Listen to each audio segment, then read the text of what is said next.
hate of men will pass, and dictators die, and the power they took from the people will return to the people. And so long as men die, liberty will never perish. So let us not be blind to our differences, but let us also direct attention to our common interests and the means by which those differences can be resolved. And if we cannot end now our differences, at least we can help make the world safe for diversity. For in the final analysis, our most basic common link is that we all inhabit this small planet. We all breathe the same air. We all cherish our children's futures. And we are all mortal. You, the people, have the power to make this life free and beautiful, to make this life a wonderful adventure. Then in the name of democracy, let us use that power. Let us all unite. Welcome to Unscripted with Daniel, your free, independent news source for Valparaiso and Indiana politics.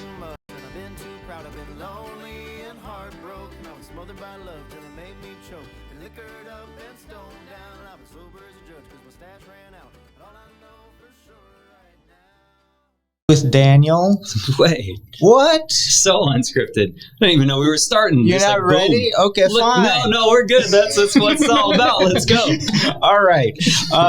So can you just give a brief introduction of yourself? What do you do?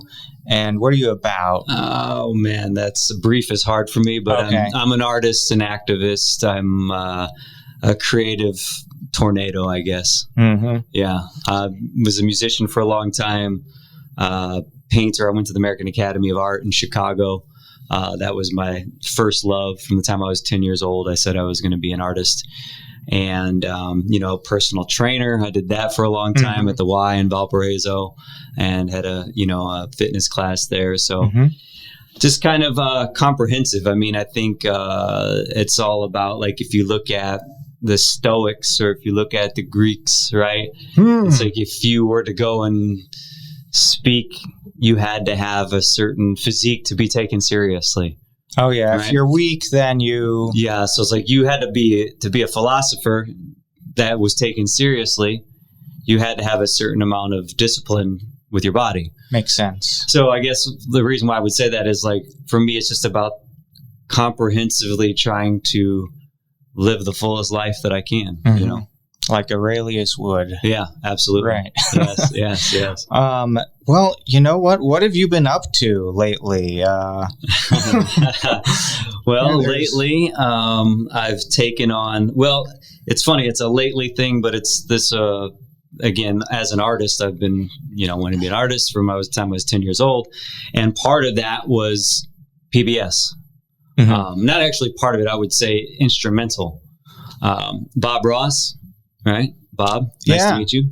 Nice to meet you, Bob. We've got the same name. Bob's your uncle. Yeah, mine too. And yours? Yeah. Oh, wow. Bob's your uncle, Okay. So anyway, the idea of Bob Ross, as a kid, obviously I tried to paint along with Bob and failed, but loved it, and Bob was always there telling you, you can do anything.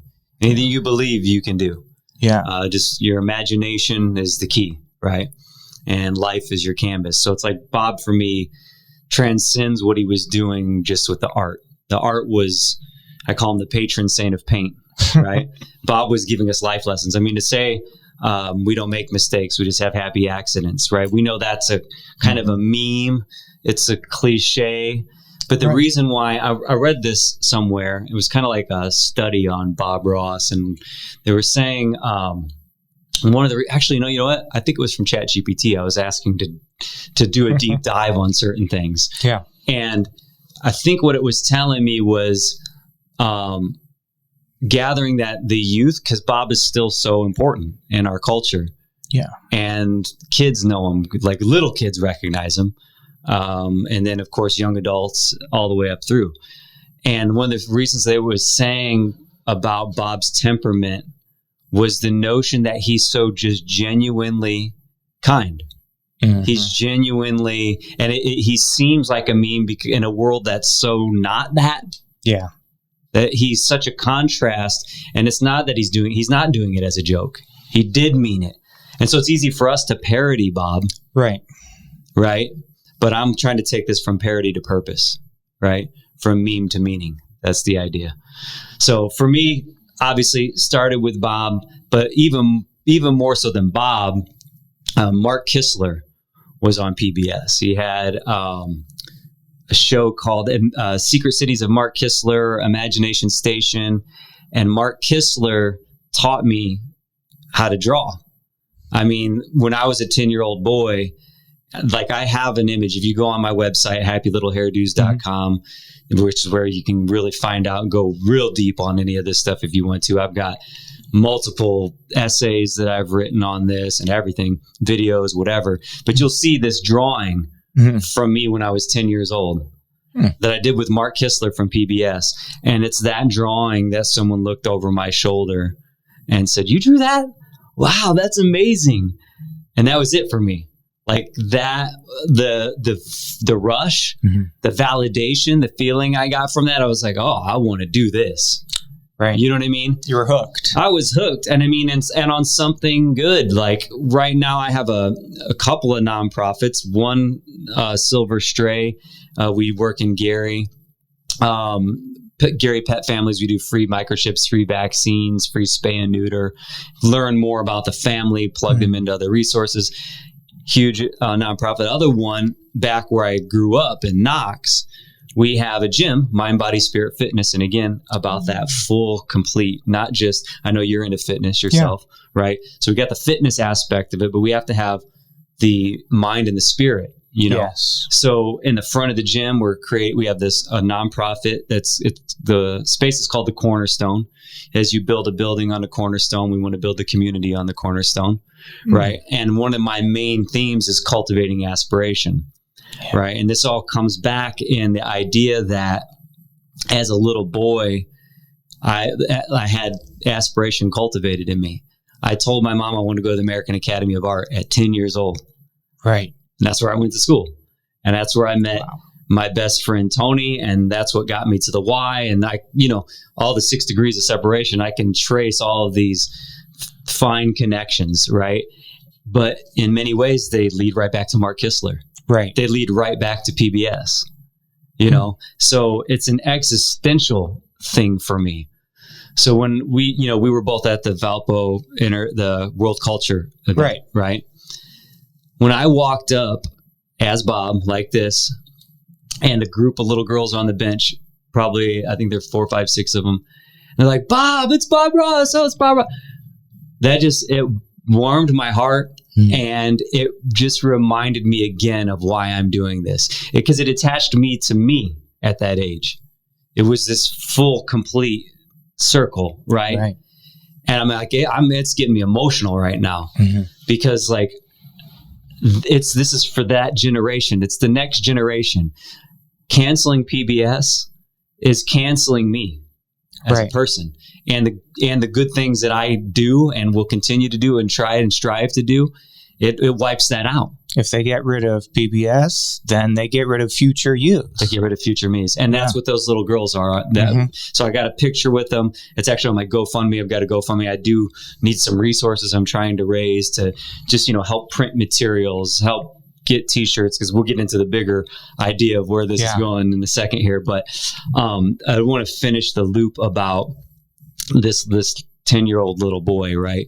So yesterday was the year anniversary of my dad's passing. Went with my brother and sister, and we kind of, had a moment together. And my dad was not a great dad. We made amends later in life. And one of the biggest ways we made it, one of the biggest moments for us was a painting that I did for him. Right? Wow. So again, but if it weren't for PBS, I wouldn't have been able to do that painting. I wouldn't be able to heal the relationship with my dad. So, and if it weren't for the Cubs winning the World Series, that also wouldn't have happened, right? So 2016, Cubs win the World Series. I do this painting for my dad. It goes viral, right? Did you see that? I think you've talked about it on a previous podcast that we have done. Yes, we did, yeah. So, then it's like, it goes on SportsCenter's top plays. Then I'm doing charity events with the Cubs and the players and the owner and everything, But again, that wouldn't have happened if I didn't have that skill set, if I didn't have that ambition and that drive, right? And so my dad, while he wasn't there and he wasn't really supportive and he didn't even really, quote unquote, deserve that painting, some part of me definitely from my great uncle Harold, definitely from my mom, and then a little bit from probably Bob Ross and Fred Rogers and those kind of things that they tell us about how to deal with emotions, and how to process things. And so for me, forgiveness is for the person, for me, it's release for you. Right. And so to be able to do that for my dad, but again, I bring that up because my dad was an alcoholic, right? And here's 10-year-old little me that has decided that he's going to be an artist because of PBS, because of Mark Kistler and Bob Ross. I'm going to be an artist. I do a Say No to Drugs poster contest when I'm like 12, 13 years old, something like that. Small town, but I win. I win the contest. Wow. And then I'm on the cover of the paper and the validation is there again, right? And you're validating it right here with this. It's the same thing. It's a cycle. And so I'm like, okay, I'm on this path. Well, I've never, the combination of the aspiration being cultivated in me as a little boy, and my dad, and the contrast of my dad's alcoholism, I've never had a drop of alcohol in my life.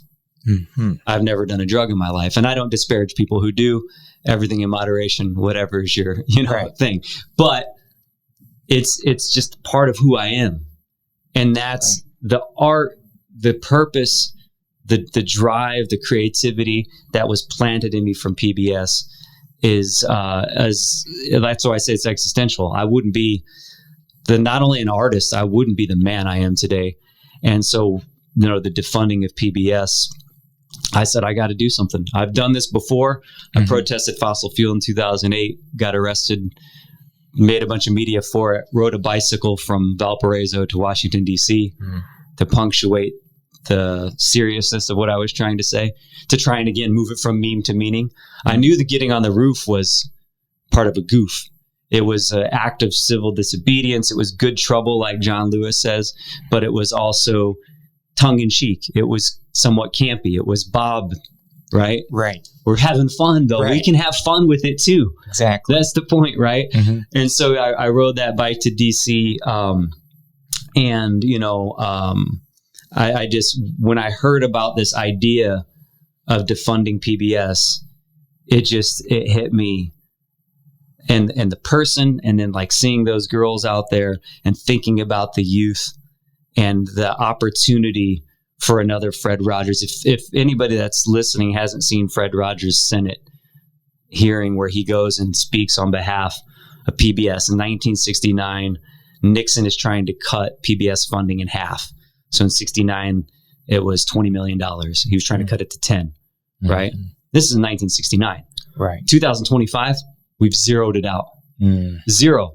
Not even and of course, technology, all these different things create more opportunities, but also create more cost. The inflation, you would think we would be, where we should be at the $550 million mark. Right.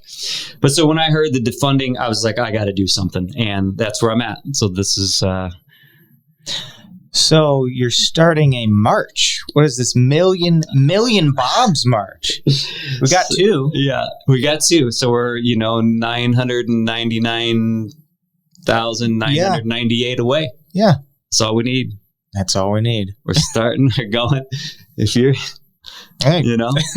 So yes, the Million Bob March again. It's like, with this price gouging, when I went to DC and I had the idea to ride the bike, I listened to that still small voice, that little whisper, my intuition, wherever it is. Bob would say, sometimes you got to go out on a limb. That's where the wow. is, right? Wow. He'd say, let's get crazy. And so this is kind of getting a little crazy. Yeah. The joy of protesting.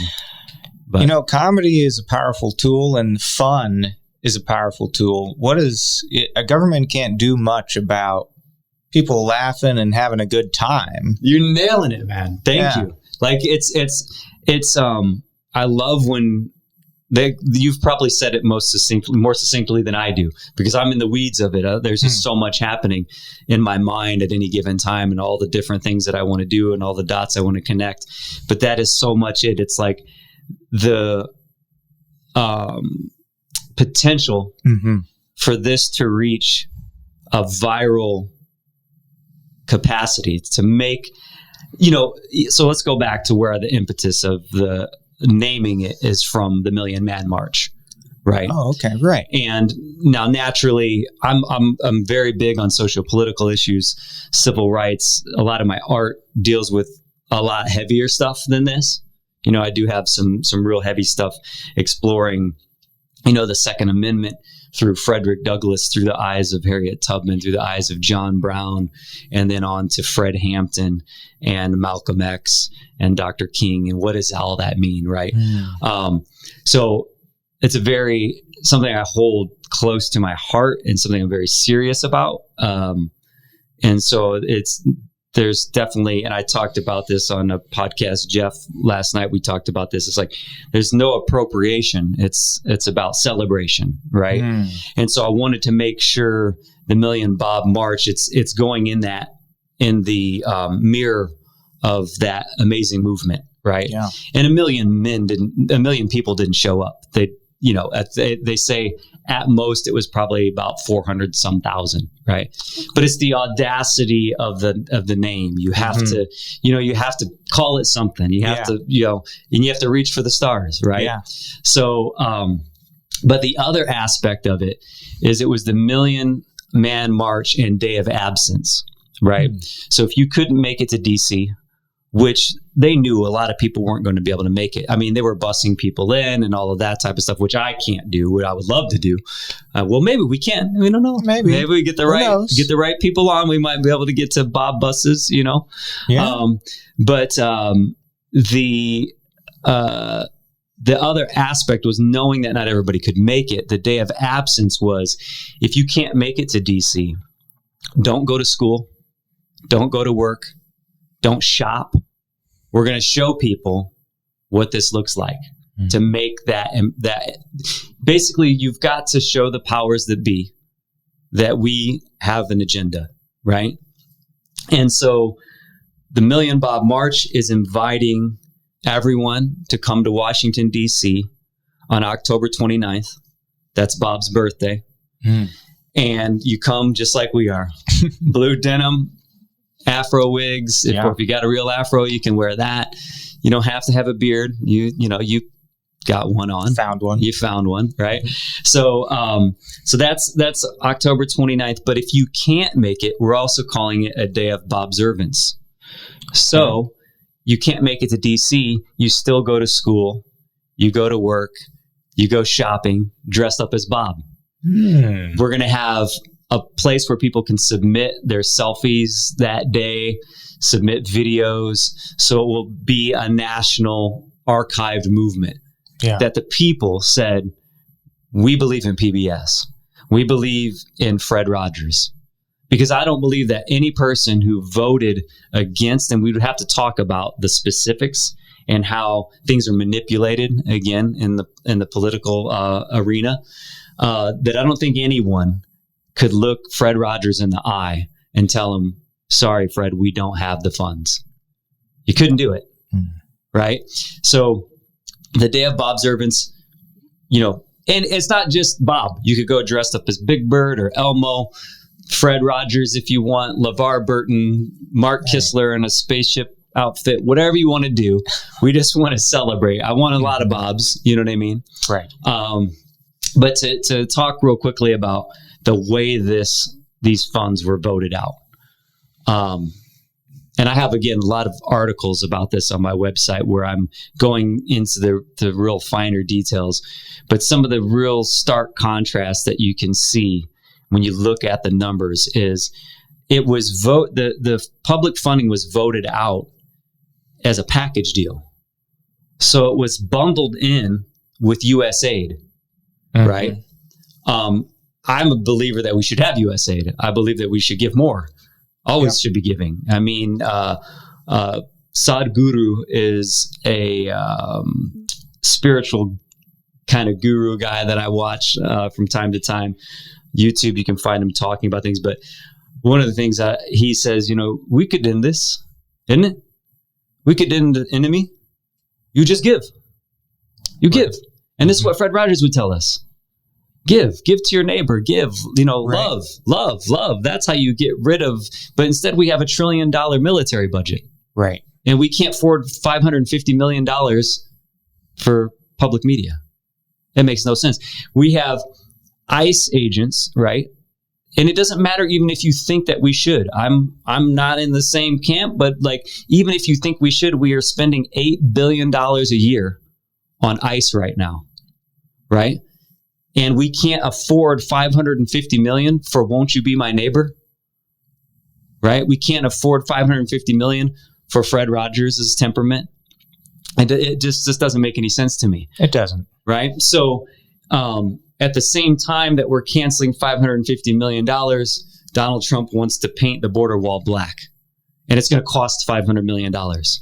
That's the trade. If you just look at it, and I know I'm simplifying things, but when you look at what they did to put it in the USAID package, which again, I think that we should have USAID, but a lot of there's some Republicans that voted to defund, right? It's funny too. I've not talked about this at all yet, but it's something I was wanting to write a piece on, the notion about how up in arms people were about defunding the police on the right, but are not up in arms about defunding PBS.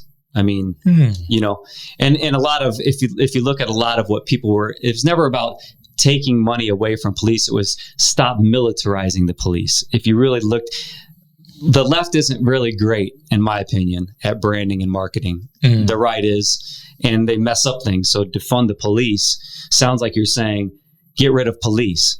It was saying, get rid of flak jackets and grenades and tear gas, or over militarizing and over policing places, and instead use some of those funds on culture and art and things that get kids out of trouble in the first place. Yeah. Right. That goes again. It's just this crazy cycle. But so to put the USAID and PBS, or just public media in general, into the same package, you're getting people on the right who did say that, well,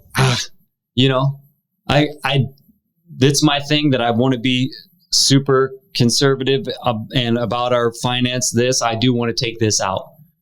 I don't really want to take out the PBS thing, but I got to vote on this, and it's $8.3 billion for USAID and $1.1 billion over the course of 2 years for public media. So I got to say, let's defund it. Yeah. It's so that's why my PBSA, the Protect Bob Station Act, the bill that I wrote, I've been sending it to senators, Congress people, State Senator Shelley Yoder. So Indiana also completely defunded. Right. So $3.7 million zeroed out. So Indiana stations have zero support from any part of government. Right. Right.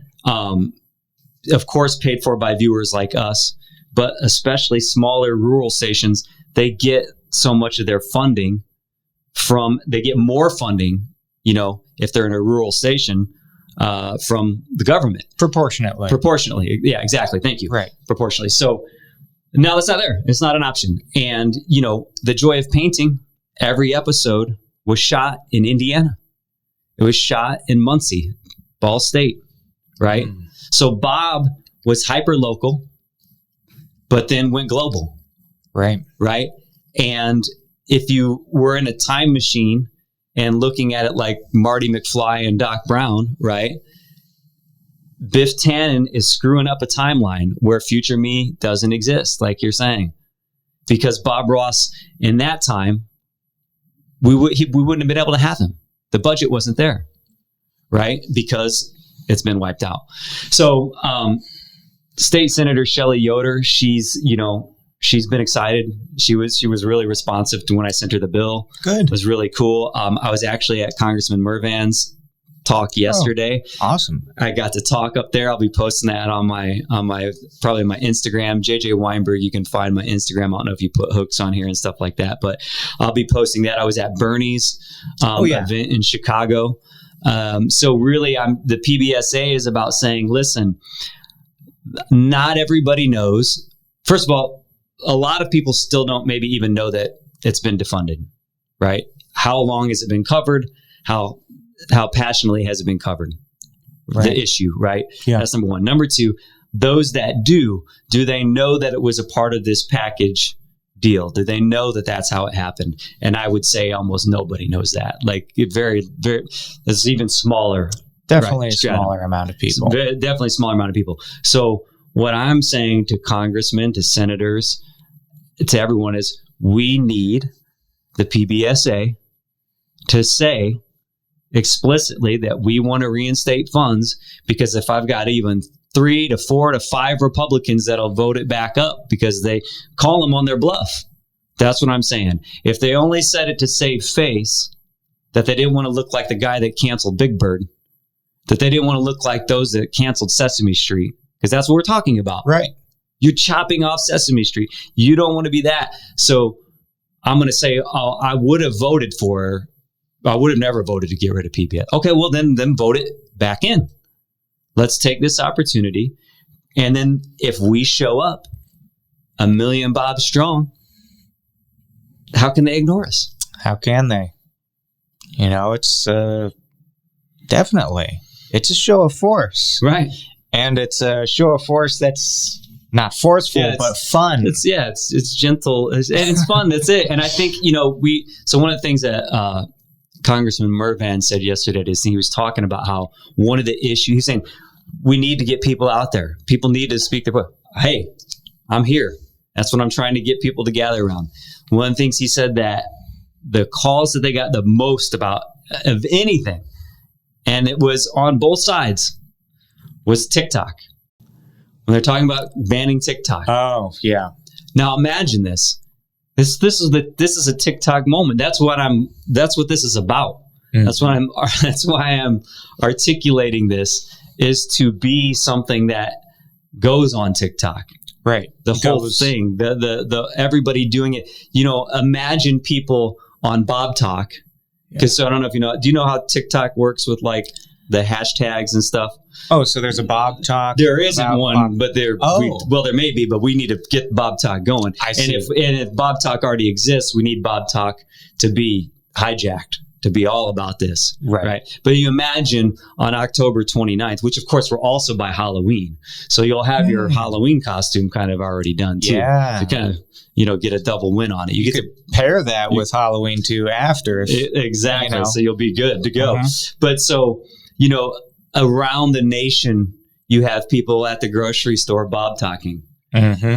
I mean, it's built for what this generation wants to do. And it's a way for them to get involved. So that's why I told Congressman Mervan when I was talking, that's what this is. This is that issue. And it's a way that people can get engaged at all levels, young, old, whatever it might be. And it's fun, like you said. It's the joy of protesting. Huh. Bob Talk. I think you really are onto something there, because it is a demographic that, obviously only was hearing about TikTok, but if they heard about what happened to PBS, right, then that's going to blow up. Sure. Because they live in their TikTok sphere. Yeah. And they don't get out of it. Absolutely. Okay, so let's see. What do you say to people who say that PBS is just a woke waste of money? Do you think Republicans say those types of things? Sometimes, yeah. I would say you wouldn't say it to Mr. Rogers. Right. Mr. Rogers, there's a famous episode of Mr. Rogers sitting with Mr. McFeely, the postman. And he's a black man. And this is at a time when these kinds of things just didn't happen. And he invites them in, and then they're in the backyard, and they take their shoes off, and they're in like I think the kiddie pool or something, and they're kind of getting their feet cool together. He's just showing this moment. Yeah. He wasn't like, I'm more abrasive about it at times for sure. You know, I'm definitely more of a iconoclast, and I'll sometimes, and that's why this is affording me an opportunity to try and temper that. Part of it is because I get so frustrated, right? But this is providing me a way to not so much. But yeah, I guess to go right back to the question, so I don't have to veer off. I would say you wouldn't say it to Fred Rogers. You know, you just wouldn't. And you know, anytime people use the woke thing out of context, I also remind them that they're hijacking. They stole a word from a culture where it meant something. I mean, to be woke, to stay woke at the time in the civil rights movement was saying, be mindful. I was telling you about this series of paintings that I've got. I was showing this to Jeff just yesterday because they're working on a documentary with Fred Hampton Jr., right? And one of my paintings, I've just got the illustration for it right now, but it's Fred Hampton Jr. and Fred Hampton, I'm sorry. It's Fred Hampton, and we can talk about Fred a little bit, but it's Fred Hampton, and he's holding a 9mm pistol, okay, and a copy of the Green Book, and on his sleeve, it says Black Lives Matter, right? And the point that I'm trying to make with the piece, and not to beat it down, obviously I want people to get things themselves, right? But the main part of it, I guess, so not to go too deep to it, is just to look at the Green Book, right? So the Green Book, I don't know if you know about the Green Book. I don't know. Okay, so the Green Book was a piece of literature that was circulating in the Black community, and especially during the Civil Rights era, 50s. I don't know when it started, 50s, 60s, you know, but basically it was a traveler's guide for the United States, especially if you're like a traveling blues musician or whatever it might be. But the Green Book was a documentation of all of the sundown towns. And so a sundown town, you know, is a place where once the sun is down, if you're Black, do not be outside.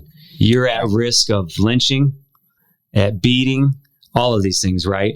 And so I say that, and there's two really important stories here, but the first part is that's being woke. Stay woke. Like, get your Green Book, because you might get lynched if you don't. So when I hear the right co-opt that word, it infuriates me because they don't know what they're talking about, right? And a part of it is because, again, the left's branding and the way that they don't push back enough on certain things, right? Because woke, they'll say woke and use it about it like a trans issue. And it's like, that's not anywhere close to where woke came from. Exactly. You know what I mean? So, but then the left doesn't push back on it. They don't say that. They don't do what I'm doing right now. They don't bring up the Green Book. That's all you would have to do. I mean, it's the first time I've done this at that point, but it makes perfect sense. You know, the Green Book's a great example of being woke. And the more personal example that just loops it right into who we were talking about just before we hit record. Rob Cotton. Right. So Rob Cotton, friend of mine, friend of yours, right? Councilman here in Valparaiso.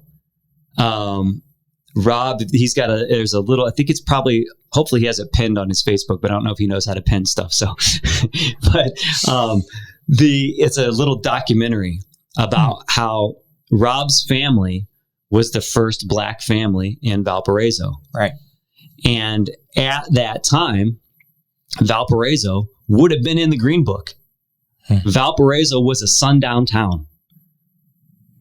And so if you're in Valpo and you're comfortably liberal, just know, or you're on the right and you're uncomfortably, right? This town was a sundown town. The Klan was even looking at buying the university, at Valpo University, right? So don't tell me I'm woke because I'm giving you a spoonful of medicine and history. That's the truth. It's the facts. Right. And there's the only people who don't like facts are usually the people that are making up their own story to feel comfortable and whitewashing things and what have you. So that's a great question. Thank you. That pulled so much stuff out of me. I love that. Yeah. Thought it was provocative. No, that's fantastic. I love it. So I don't know how good a question this one is.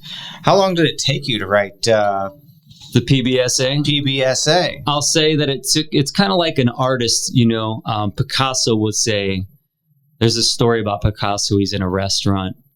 I might be mincing it a little bit, but it's probably half folklore anyway.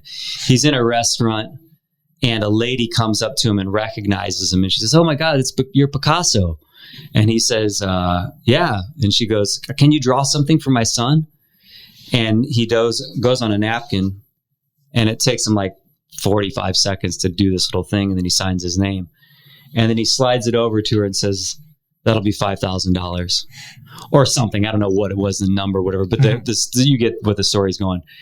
And she goes, "What do you mean? It took you 5 seconds." And he says, "Well, it took me a lifetime to become Picasso." Right. So sometimes as an artist, and that's where it's relevant to this PBSA idea, it's not about the time it takes to execute the thing. It's about the experience that it took you to get to the point where you could execute the thing. Yeah. Right. So the 2-part answer, I actually answered this with Jeff just the other day. The first part is it took me a lifetime of reading, of paying attention. It took me all the time that I've been looking at this issue in particular, that I've invested in this one issue, researching it, reading about it, looking at where the funds go historically, the rural station, all the stuff we talk about.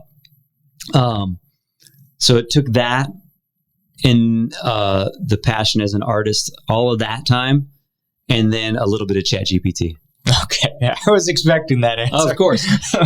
So I mean, it's like, useful. There's nothing wrong with it. You can't not use it as a tool. I am, as you can tell, I'm a verbose person. I can carry on.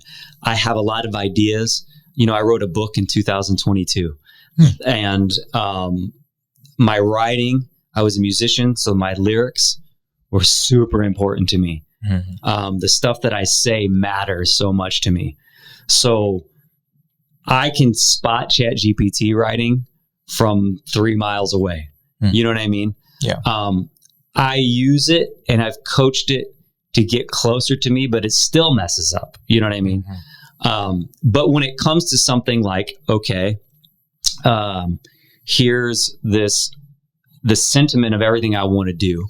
Here's all of the stuff that is really got me on fire. Here are all these facts that I know and I think are contradictory.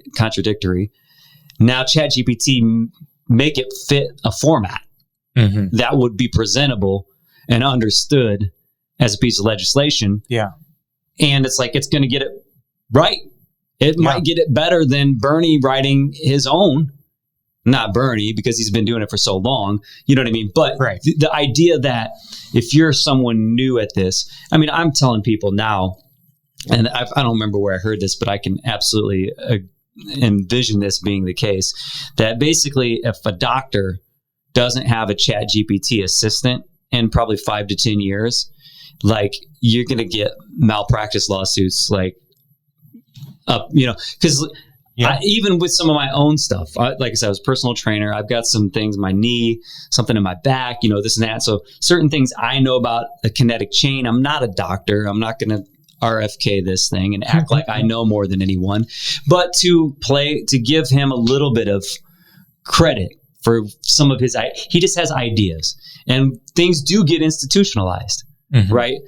Practices, medicine. I mean, we look at cancer treatment, and this is a big thing for Bob.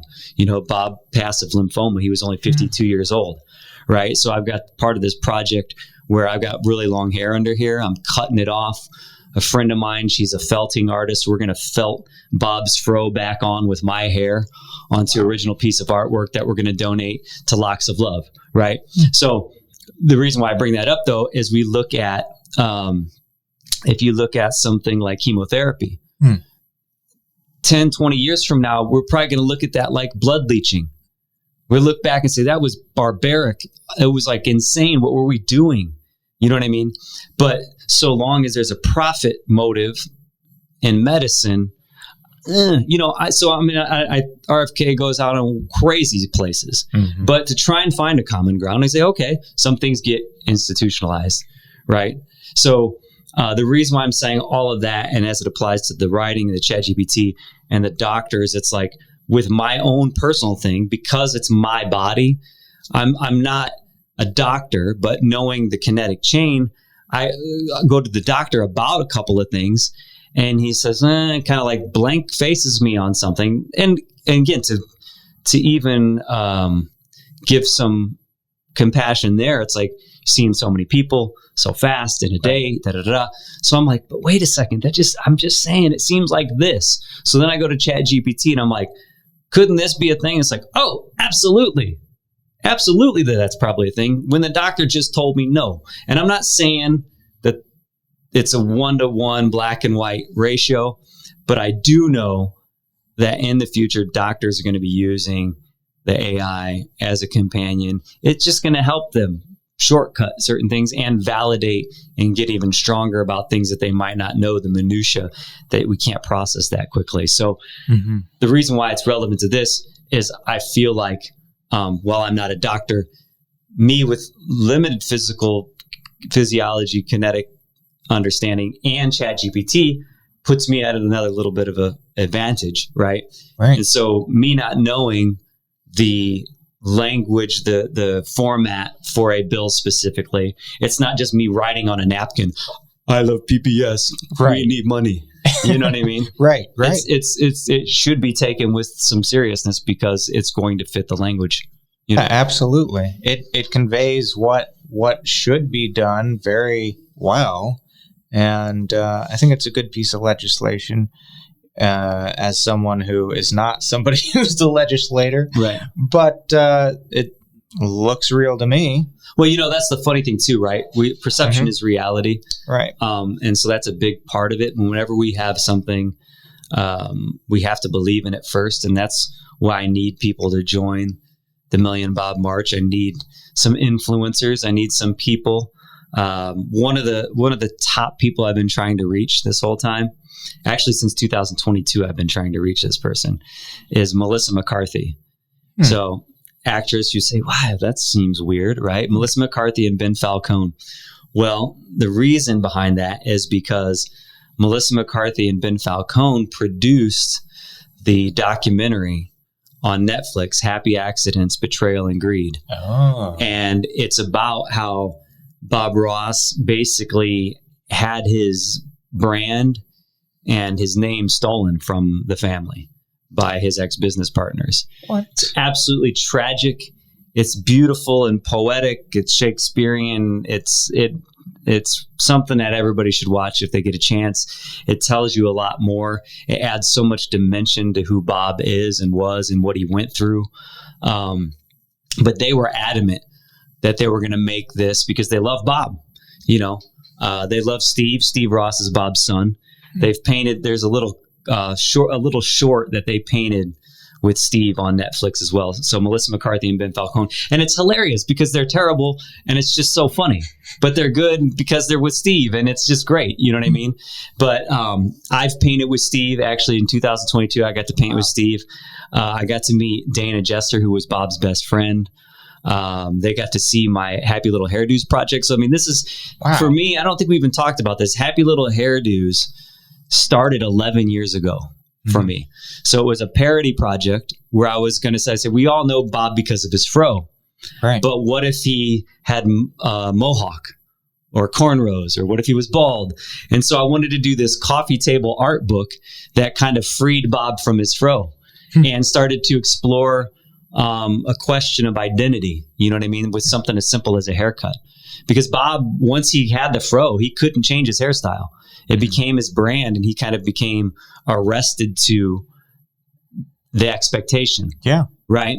And so, I just I'm kind of losing my train of thought here now. where was I at on this? So Melissa and Ben. So they did the documentary. They painted with Steve. I got to paint with Steve. That's where I was at. Dana, Bob's best friend, he's in the documentary. You'll see him talk about a lot of things. Sally Shank, who was one of Bob's good friends and the director of The Joy of Painting. So she directed every episode. I got to meet her. I told her the stuff I was doing. Like at that time, I was just about to go visit Lurie's Children's Hospital dressed as Bob.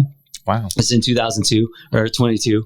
So she just started, she got so emotional because she had lost a friend when she was young to cancer. So she knowing that I was going, and of course losing Bob in that battle with cancer. And so Lurie's Children's Institute in Chicago is like one of the, the biggest treatment facilities for children with cancer. So I went in dressed up as Bob to kind of just lift their spirits and have some fun. And I took in one of my bald Bobs. And I said, for them to draw whatever hairstyle they wanted, anything they could imagine, same way Bob would do. And also, of course, the correlation between them losing their own hair, in that process. So it was kind of a way to imagine and put something back in. So, I told Sally what I was doing at that time. And she just said, this was one of the most amazing moments in my life. Like, I'll never forget it. She was kind of teared up and she said, Bob would have loved this. He would have loved you. Just keep doing what you're doing. And I was like, oh my God, that was such an amazing validation. And that predates all of this. You know what I mean? So when I saw actually something else that predates all of this, 2014 is when I started the project. So I did this illustration of Bob as froze going out of the frame. And then I wanted to use that same face, but then just keep changing the hairstyles. That was the idea. So the first drawing that I did was Bob, same face, but then I gave him long hair and a crown of thorns, and he's doing a peace sign. And so I did Bob as Jesus, right? Which, again, it's just fun. Like, and if you're too stiff with your religion, I'm sorry, but it's just like, that's when we call him Bob, the patron saint of paint. But Jesus said you can move mountains, and so did Bob. You know what I mean? It's like, it was just the good, fun gentleness of it, right? Yeah. But then the second thing that I drew, it was late 2015, because I kind of had it on the back burner. I was like, I knew it was an idea I wanted to do, but it was just like, it wasn't at the front of my mind. I was just finishing up my music career. But I was like, I saw Donald Trump running for the Republican nomination. And it was before he won the nomination even. He still already had the Make America Great Again, already had the hat, had the whole nine.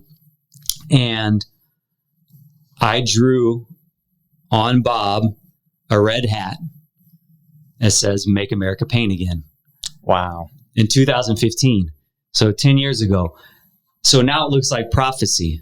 Or now even my brother told me, he's like, man, I hate that, because it's like, one, it's just invoking him. And two, it's just tired. It's like, it's so tired. And I'm like, I know, and you're right, but I'm an artist and I'm a visionary. Because I saw it then. And it wasn't because I'm a visionary, it's because I could see Bob and I can see Trump. And it's like, though they're so starkly contrast in their nature, in their demeanor, and who they were as people. I mean, look, this is one of my articles. We've got Donald Trump, who dodged the draft, right? And is just a bully, mean-spirited talking person. And look, you can't be on the right and a Republican, and that's fine. You can do all that, but you can't say that he's not those things, because you simultaneously celebrate that he's those things. So that's fine. You want the guy that tells you how it is and all that type of stuff, right? The tough guy. Okay, but that's not Bob, right? Bob is the opposite. He's gentle. He says, like Fred Rogers, love your neighbor. Yeah. Like Jesus would say, love your neighbor, right? Again, the contrasts are kind of funny, why you decide to go on one side or the other. But so just this idea of Make America Paint Again, I was like, we need to get back to that, to Bob's gentle spirit. So I saw that in 2015. In 2024, last year, I made yard signs with Bob's head on it. It said, Bob Ross for president, Make America Paint Again. You know what I mean? So it's like, and this is all before this defunding. You know what I mean? Right. And so once the line was painted in the sand, if you will, once Trump got on this as an agenda, I said, okay, well, I mean, I didn't do this. It was part of the parody for a long time for me. It was part of an examination, but it didn't have legs. It didn't have something so concrete. Right. So then I knew the first idea I got, that first whisper, I was like, I remember getting arrested on the roof of the gas station, and it just went completely viral. And this is 2008, so social media wasn't quite where it is now. But it was on, news, Chicago news, and it started going global news, all these different radio, TV interviews, Good Morning America picked it up all over the place, right? So feeling that and hearing that whisper, I was like, oh, I got to go and protest in front of Trump Tower as Bob Ross. This is what I've got to do. Yes, I've got to do this. And there was a part of me that thought, I might even get arrested doing this. Oh, well, that would be probably good for my cause if I did. I didn't get arrested, but I did go on the 4th of July this year. Independence Day obviously makes some sense there, but it was also happened to be the 30-year anniversary of Bob passing. So Bob passed on the 4th of July. I've just felt like this is a great way to kick off the Million Bob March, to go from when he passed, and then we're going to show up on Bob's birthday in D.C. on October 29th and just around the United States showing up as Bob. But Jerry Davich did an amazing article for the Times on it. And it was kicking off something that's you're going to see. So the Million Bob Marches are crescendo. But today, to be able to talk to you, we have a couple of events that are going to come before that. So one is going to be in Muncie. Okay. Down at Ball State, where Bob was born, right? Mm-hmm. Not where he was born physically, but born into the PBS world. Yeah, memeified, where he became the king of memes, Bob. So we're going to do one in Muncie. We're going to go to the Bob Ross Museum, which is the studio that they shot every episode of The Joy of Painting at, right? And then we're going to do another one in Chicago. And so for people that are listening that are from around here, you have to go to happylittlehairdos.com and register, because that's where you're going to get updates. Right now, tentatively, and we're probably going to try and keep it as concrete as possible, September 30th, I want at least 100 Bobs at Trump Tower with me, because I'm going to be back at Trump Tower. But we'll go with 100 Bobs, and we're going to have press there. And we're going to be making an impact. We're going to be there. If you come as Bob, you'll be able to say, I was there at that moment. I'm just telling you, we're always in historical times, but this is just really, it's a prescient issue.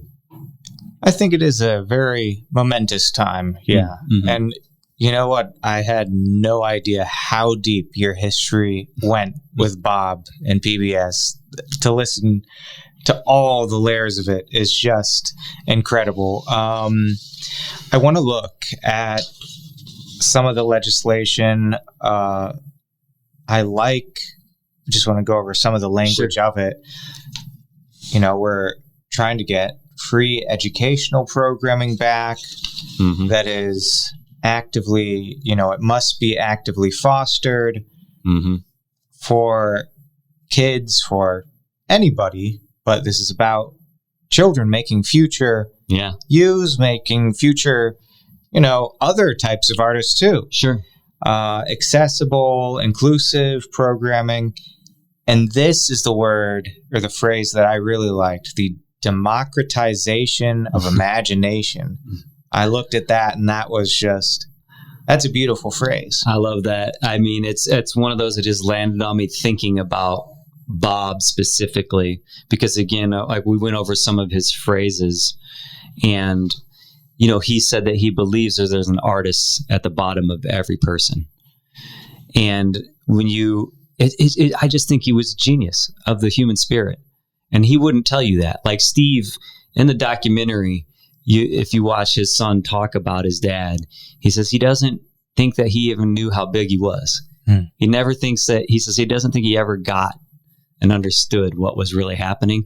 And I don't think that even when we look at Bob as his reach and the people watching him to go to sleep or whatever it might be, that's still just a small slice. The depth of what I think he was saying, it goes along with the mystics. It goes along with the spiritualists and the Stoics and all of it. I've said consistently through my life, when I think about people being artists, I say, of course you're an artist. Life is a creative process. Your days are your canvas, and your actions are your brushstrokes on that canvas. And at the end of your days, you'll go back and you look at, and this is your masterpiece. That's your life lived, So we are creative beings.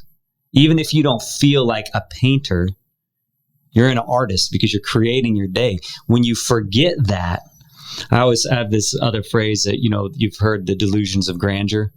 People probably thrust that on me often enough. But I say that the only delusion is of mediocrity. That the delusion of mediocrity is that which is pushed on us so that people can manipulate us. They can control us, right? And this is where all that idea of the democratization of imagination, Bob was telling us, your imagination is the most precious, valuable thing that you have, and it's completely free to you. So he democratized it. It's not something that they can sell you in a bottle or a book. And that's the other thing. Bob never got paid a cent from PBS. He didn't take a single dime from PBS. He did everything as Bob. He was very successful because of the branding. So to give the Kowalskis their due, right? They did help make his brand huge. I mean, Bob was a millionaire, but he didn't wear it like a millionaire. He wore it like, he was just a gentle soul, like a gentleman. But and it's just so tragic to me when you look at that arc, right? Because we hear about the starving artist cliche all the time, right? And Bob beat it as an artist. He wasn't. He's one of there are so few artists that reach that level of both fame and fortune, and Bob had both, right? He wasn't respected in gallery circles. He wasn't respected as a fine artist, unfortunately, but he was prolific, and he was, a wealthy man, right? So he beat the starving artist cliche. I don't know if you know this, but Bob's fro, the reason why he got his fro was because he was trying to save money on haircuts when he was a broke artist. So he would get his springs tightened, as he calls it. It's in the documentary. And he would get his hair permed because it would last longer, and it was cheaper than him getting consistent haircuts. And so his fro was it wasn't even by design. Right. So the funny thing is about my hair being longer, I told you I'm gonna cut it. That's the reason why I started growing my hair out initially. I was like, man, I'm in a lean time right now because I'm an artist full time. And I'm like, but times are a little lean. I'm going to just kind of skip this haircut.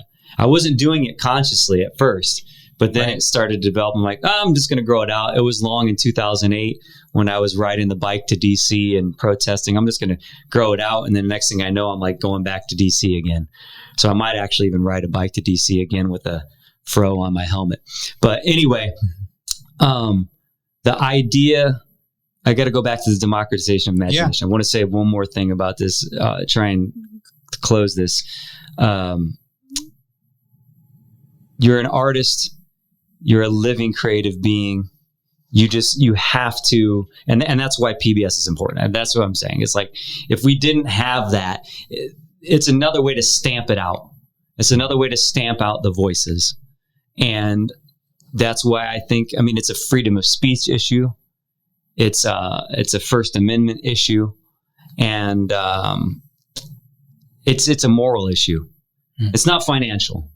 $550 million a year. It costs the taxpayer about $1.60 a year. That's what that proportion of the budget would be for you as a taxpayer. I think anybody on this, hearing this right now or seeing it whenever they do, would say, okay, take my money. $1.60 Sesame Street, sure. especially compared to a $2 trillion budget for military. Oh, is it 2 trillion? I thought it was 1, but even so, No, yeah, it's 2 trillion. It's 2. So sorry. Yeah. So, and it, this imagination, it sort of allows someone to think of the world being a little bit different than what it currently is. Absolutely. And that's sort of something that is dangerous. Different ideas. So the idea of defunding something like PBS, something that educates and has people thinking creatively about a way that the world could be different, I could see why an authoritarian might not like that. Yep. I mean, you said it. That's really it. I mean, and if you look at, what's curious, and I'm just listening to the whisper right now. Yeah. Adolf Hitler was an artist. Right. And he wanted to go to art school. He was me. Yeah. That wanted to go to art school. Right. But he was rejected from art school and told that his work was stale and stiff and he could never make it as an artist. Right. It's not a stretch to know that rejection was part of the Holocaust. Yeah. Because there's a great book. It's called The Soul's Code. I read it. I was probably like 17, 18 years old. I've read it over and over again my whole life. James Hillman is the author. He was a student of Carl Jung. And The Soul's Code, he talks about the daimon is the spirit and the acorn, that's going to birth the mighty oak. And in the acorn, the potential for the mighty oak is there from the beginning, right? So time only slows and holds back realization. So time for you to reach your greatness feels like Hitler had greatness in him, is what I'm saying. And we all do. We all do. But it became poisoned. And he talks about the werewolf came out of Hitler because his vision for what he thought he was going to be wasn't maturing at the space and the time. He didn't have the patience. He didn't have aspiration cultivated in him. He wasn't nurtured. And so not only was he not nurtured, he was rejected and told, no, I'm not making excuses for the Holocaust. My great grandfather's first generation Jew over here. Right. What I'm saying is, what you said was so poignant because the authoritarian that Hitler was, right, is tied to all of this. Yeah. The denial of imagination, of creativity. It's just like, I just imagine, I think, what if that he would have just got into art school? Would there have been a Holocaust? I just don't think there would have been. I'm 100% believe that. I just don't think it would have happened. Right. He would have been a different person. And that's why it's so important that we have PBS, because I would have been a different person. Without that cultivation or aspiration cultivated in me, the democratization of imagination in me, and my dad as an alcoholic, maybe I'm an alcoholic. Maybe I'm beating a wife or, driving drunk into somebody and killing them and their family. You know what I mean? We could go down 1,000 paths, but and maybe that's a little bit crazy, but we have to take some responsibility. And to your point, that doesn't sit well. Imagination and creativity and arts are always attacked. And again, Hitler was partially attacking the arts when he got into power and as he was getting into power for two reasons. One, to control it and to control the imagination and to make sure things fit the propaganda, right? And the second part, because he was still mad about being a rejected artist. I'm sure. It was in there. And then he was stealing art, collecting it. There's Van Goghs that have vanished. Rembrandts that have never been seen again because they were stealing. Great movie Monuments Men, where part of U.S. military was protecting works of art. It's really George Clooney. I can't remember who else. Matt Damon. Great movie. You should check it out if you haven't seen it. But Hitler, if you look, here's the kicker, right? If I were to show you Hitler's work, if people haven't seen it, you would just be like, that looks pretty good to me.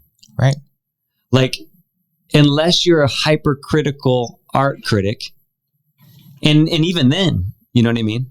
I don't know that they're right. I look at Hitler's work that I've seen online, and I'm like, if that was your neighbor, you would be like, oh my God, you paint? Wow, that's unbelievable. Right. And instead, he heard, you're worthless. You'll never make it. It's not going to happen. Pack your bags. You know what I mean? Mm-hmm. And so, I mean, we have to be cognizant of motivations, like you're saying, why someone wouldn't want it.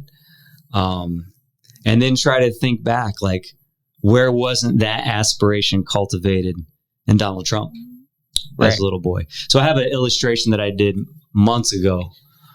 Oh God, it was last year sometime.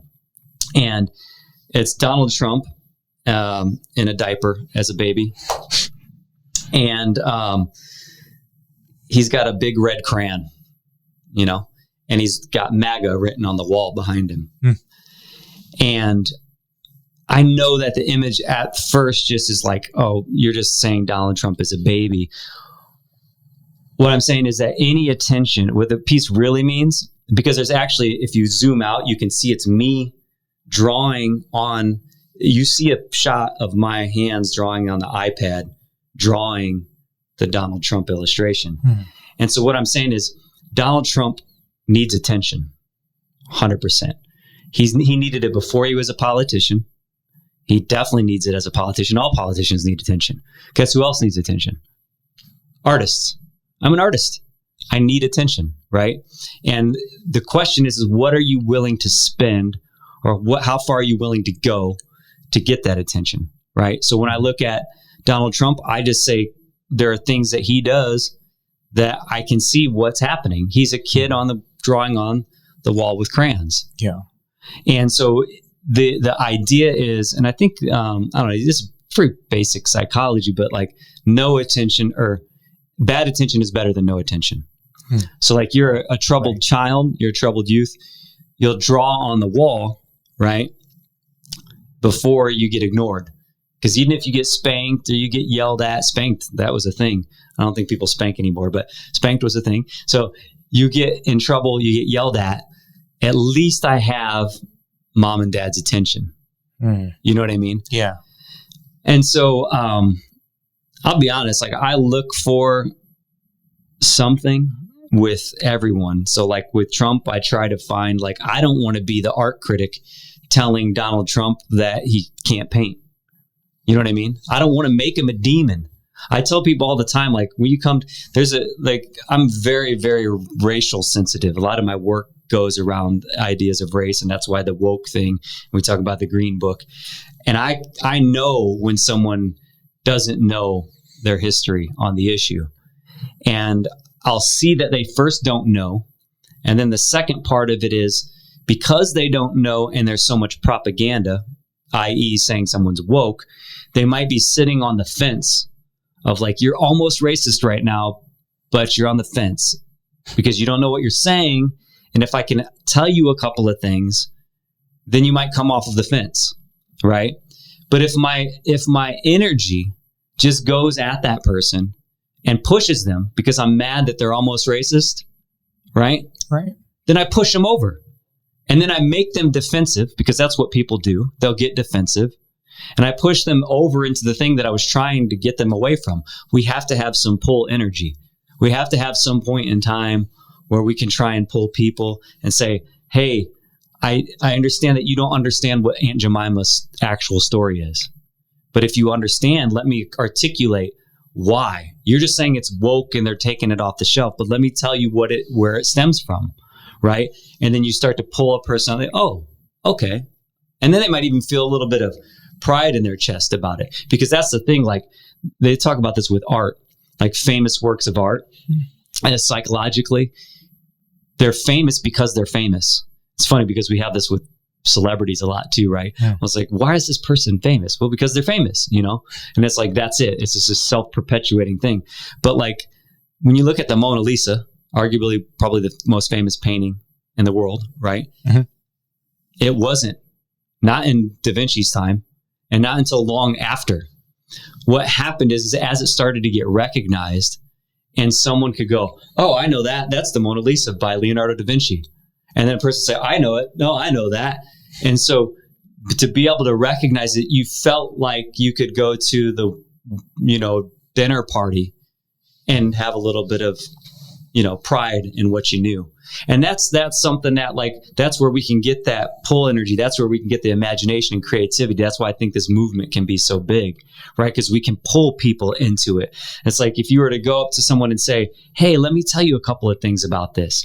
You, on any issue, you know, they might be super ingrained, but you might be able to pull them into like, oh man, that's cool. I didn't know if that. they see the face of Bob just smiling at them, explaining them something. Absolutely. It's a lot. It's a different energy as opposed to somebody who's protesting and screaming, you know, whatever chant XYZ. 100%. Can I jump off of that? Absolutely. So when I was at 4th of July, Mm-hmm. right? I was packing up my stuff. I did the thing. I left and it was cool. I got to talk to some people. Wasn't super, super huge, but it was cool. So I'm leaving. I'm walking down Michigan Avenue. My school, American Academy of Art, that I told my mom I was going to go to when I was 10 years old, a few blocks away. I'm going to walk down to my school, right? I'm here. I got to enjoy this moment. Well, I'm going to walk right past the Lions to, of course, the Art Institute. So I'm right there walking past that. But as I leave, I'm about a block away and I'm like up from Trump Tower on Michigan. And I hear this noise down the road. And I'm like, I turn my ear. I'm like, that sounds like some commotion. I'm going to go that way. So I go towards the commotion. And as soon as I walk down the rest of the block, it would have just been precisely timed, you know, and serendipity is my thing. I call myself a wizard of intentional serendipity. So I know it happened for a reason, but I get there. And maybe just for us to articulate this point is exactly what you just said. I get there and there's an anti-Trump protest, a whole march of people. And it was like incredible because like I was able to just jump into the crowd. I already had my sign, my Make America Paint Again, no PBS, no Bob. I already had my sign. Oh, that's great. I just had a different agenda. They were this anti-ICE thing, right? And so, and I'll make this point here. They were there and they were loud, like you said, and it was aggressive. And I get it because I got that fire in me. I have, you know, since I was a little boy.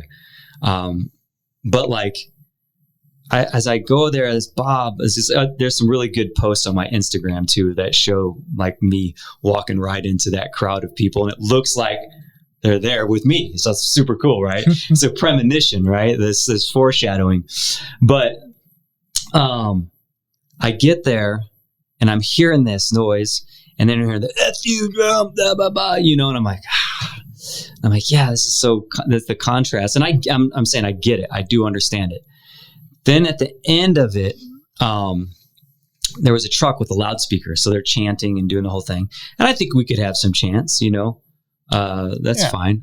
You know, we're still Bob's gentle spirit with a little bit of vocalization, but they're chanting. And then at the end, they're like reading something out of the Quran, doing like this, like a Muslim chant. Right. Okay. And again, I am a spiritual person. Yeah. The Quran is an Abrahamic religion.